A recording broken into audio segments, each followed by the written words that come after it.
the most shockingly barbaric acts ever committed by colonial France, the skull of the High Chief Ataï of the Kanak people was displayed quite openly in French museums as an anthropological specimen for over 135 years. Although history celebrates Chief Ataï for the heroic role he played in leading the 1878 Kanak anti-colonial uprisings, it is the hidden macabre severing of his head by French officials, its sale for 200 French francs, its packaging in the chemical phenol, and shipment to France for display as a museum specimen for 135 years that is perhaps the most shocking. Make sure to watch until the end, viewers, to find out step by step how this unbelievably shocking act of colonial brutality unfolded. And don't forget to like, subscribe, and share this story that the world truly needs to hear. But first, who was High Chief Ataï? Ataï was a traditional leader of the black indigenous Kanak people of New Caledonia, who was revered for his bravery and brilliance as a military strategist. Although 28 separate Kanak rebellions against French colonizers had occurred since France set foot in New Caledonia, the 1878 war led by Chief Ataï was unprecedented in terms of its radical nature and scale.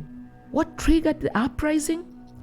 The Kanak people were literally starving to death as a result of the seizure of their rich agricultural lands by the French settlers. It all came to a head in 1878 when the governor decided to grant the white farmers grazing rights on barren reservation lands the Kanak people had been forced to move into. To add insult to injury, the settler cattle simply walked all over the agricultural land and ate the yam and taro crops, which were all that remained for the tribes to live on. Having previously been chased away from their fertile lands that nourished them and to which they had a profound religious connection, the Kanaks couldn't tolerate having what was left of their livelihoods threatened by French cows. As a result, High Chief Ataï of the Petit Coulis tribe sought out the French governor. The furious chief poured out a bag of soil in front of the governor and said, "This is what we had." Then he dumped another bag of rocks on the ground and said, "This is what you have left us." To this, the governor casually replied that the Kanaks should protect their crops by building fences. Feeling insulted, Ataï responded, "When the taro eat the cattle, I'll build the fences." Ataï knew then that war was inevitable. He also realized that localized revolts would go nowhere and therefore managed to unite many of the central tribes before launching a guerrilla war against French forces. In June of 1878, the Allied tribes launched an attack on French troops and settlers. Soon, violent clashes occurred, with Kanaks attacking settlers and tribal leaders being imprisoned in retaliation. Violent events followed one after another and escalated rapidly.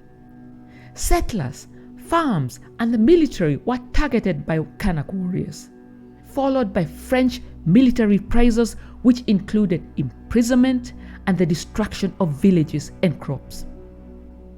The Kanak guerrilla warfare was so successful, however, that the French commander called for reinforcements from Indochina. In August, Ataï and 500 warriors besieged a fort the French had built in Lafort region on the southwestern coast. At first, the siege appeared to be going well for the Kanak side, but then the reinforcements from Indochina arrived. and Atai's warriors were soon surrounded and overwhelmed. Despite their heroic efforts, the rebellion was brutally suppressed by the more numerous and better equipped French forces. On 1st September 1878, Chief Atai, together with his adolescent son and personal aide, were captured and killed. And in a shocking act of colonial brutality, their heads and one of Atai's hands were chopped off. A French official then sold them for 200 French francs to Dr. Navarre, a naval doctor who then packed the remains in tins filled with the chemical phenol and shipped them to Professor Paul Broca, founder and president of the Anthropological Society of Paris in France. According to the minutes of the Society's 396th meeting held on October 23, 1879, they arrived in, and I quote, a perfect state of conservation. They emit no odor, and we hope that the brains, even though they're still in their skulls, will still be good for study. The two heads were presented by Dr. Broca himself, founder of the Anthropological Society, at a scientific meeting in Paris.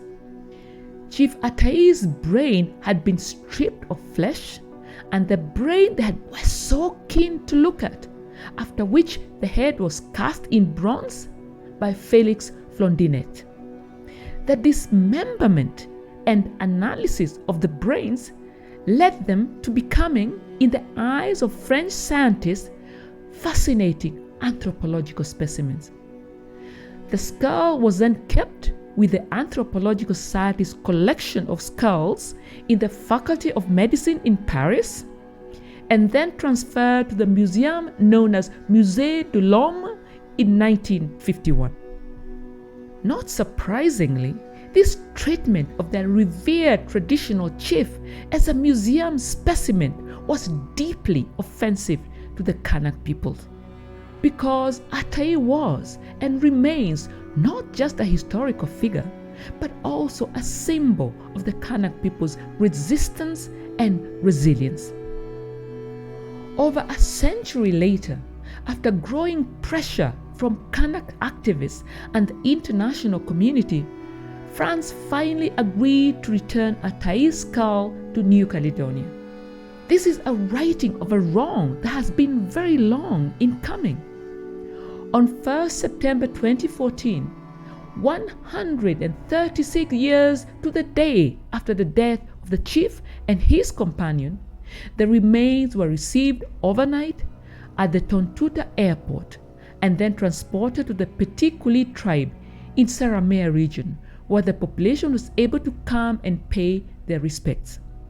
After a year of mourning, the coffins were finally handed over to the Daweri clan from which Atai originated. It was only on September 1st, 2021, however, after a long process of negotiations with the French government, that Atai and his companion were buried on the site of Oreha in Foa region in a specially erected mausoleum. 8 sculpted posts representing the 8 customary Kanak regions and made by sculptors from all over the archipelago of New Caledonia surround the burial site. Having his skull taken away was a deep wound for the already deeply wounded Kanak people, and its return was a crucial step in their healing and reclaiming of their history. The repatriation ceremony was a momentous occasion filled with raw emotions and cultural symbolism. The Kanak people welcomed their heroic ancestor back with traditional ceremonies, honoring his legacy and reaffirming their cultural identity. The story of Atai and the 135-year struggle to bring him home is a powerful reminder of the enduring horrors of French colonialism and the importance of the cultural heritage of the colonized. It particularly highlights the resilience of the Kanak people and their unwavering commitment to regaining their independence from France. It also serves as a poignant example of the need for France to confront and compensate for the historical injustices on those it has so brutally colonized. As we reflect on this chapter of Kanak history, let us honor the memory of Chief Atai and the countless others who fought and continue to fight for their land and their rights. Thank you for joining us on this journey. If you found this story compelling, please like, share, and subscribe for more insightful stories about the world's forgotten people. See you next time on Africa Awakens.